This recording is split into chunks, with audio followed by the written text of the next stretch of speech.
Tu vois, là, tu pourrais me dire quelle est ton inspiration, et ben je te répondrai ma mère.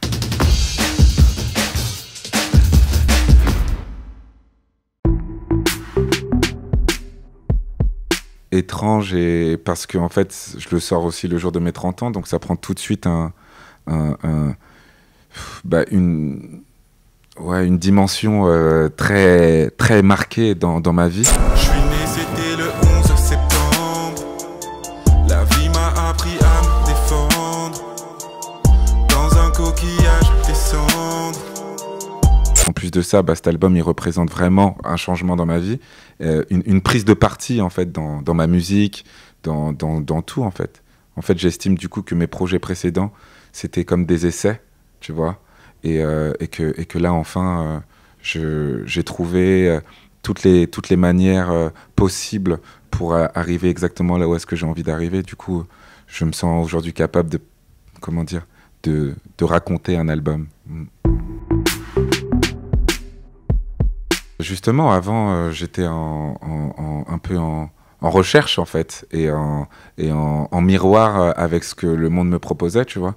Et du coup, en réflexion aussi, du coup, avec ce que le monde me proposait. Et du coup, j'étais pas exactement... C'est pas moi qui faisais une proposition, voilà, exactement.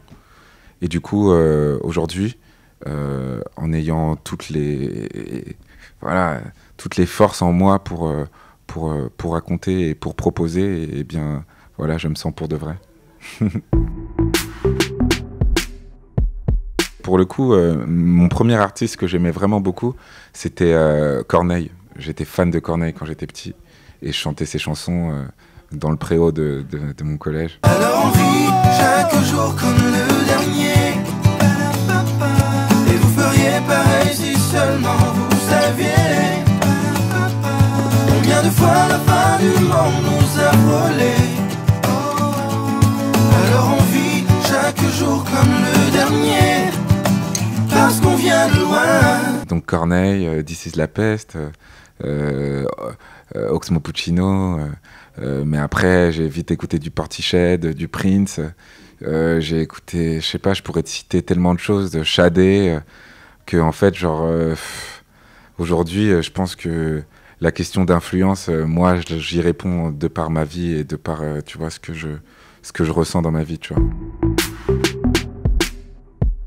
Pour moi, la vérité, c'est que j'ai toujours cru que je chantais, tu vois.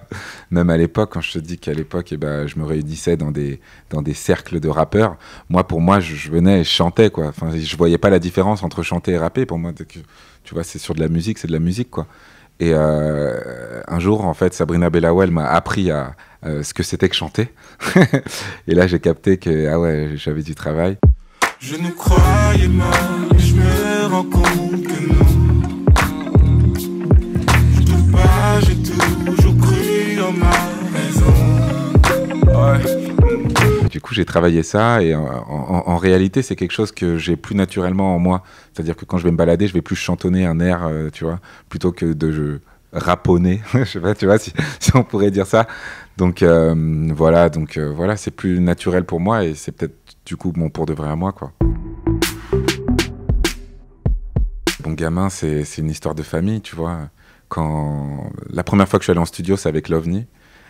Tu vois, j'avais quoi? Je devais avoir 14-15 ans. Lui, il en avait 3 de moins, tu vois. Et c'est lui qui m'a amené en studio. C'est mon frère. Double X, Love, Paris, résident.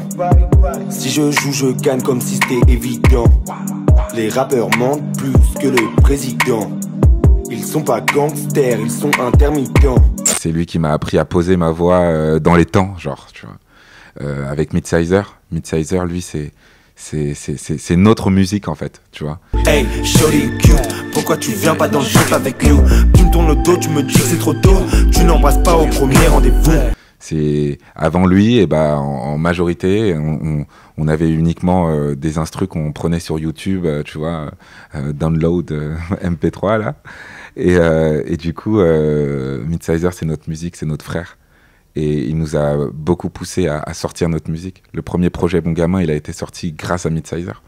Et je te parle de ça, c'était en 2011. Donc voilà, avant ça, dis-toi que c'était une histoire de potes, de lycéens, de collégiens. On se réunissait, on faisait des barbecues. Il y a des filles dans Bon Gamin, il y a des gens qui font tout. C'est juste ma famille, quoi. Ouais. En fait, à la base, c'était vraiment ce côté un peu même capitaliste de Touch the Sky. Tu vois, attrape le bleu, les étoiles, tu vois, cours après tout ça. C'était ce côté très américain que j'avais. Associe ma douleur à la couleur de mes joues. Approprie-toi l'odeur qu'ont les rôdeurs dans les courbats pour chasser le brouillard. Cours après le blue. Du coup, je courais après ça. Je disais, cours après le blue, cours après le blue. Et je courais après ça, je courais après la vitesse, après tout. Et un jour, je montais une montagne et je me suis rendu compte que les nuages étaient à ma hauteur et même plus bas que moi. Et du coup, je me suis dit, mais en fait, je suis dans le ciel, là. Genre. Et au final, en fait, je me suis dit, mais si là, je suis dans le ciel et que j'ai pas monté tant de kilomètres que ça veut dire qu'en fait, même quand je redescends, je suis dans le ciel. Donc, en fait, le ciel est autour de moi. Donc, en fait, maintenant, j'essaie de me dire que le bleu est partout. Donc, la paix est partout.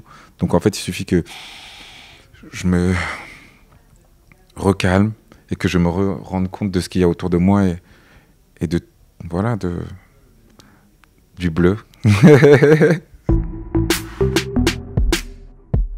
Tu vois, là, tu pourrais me dire quelle est ton inspiration? Et ben, je te répondrais ma mère.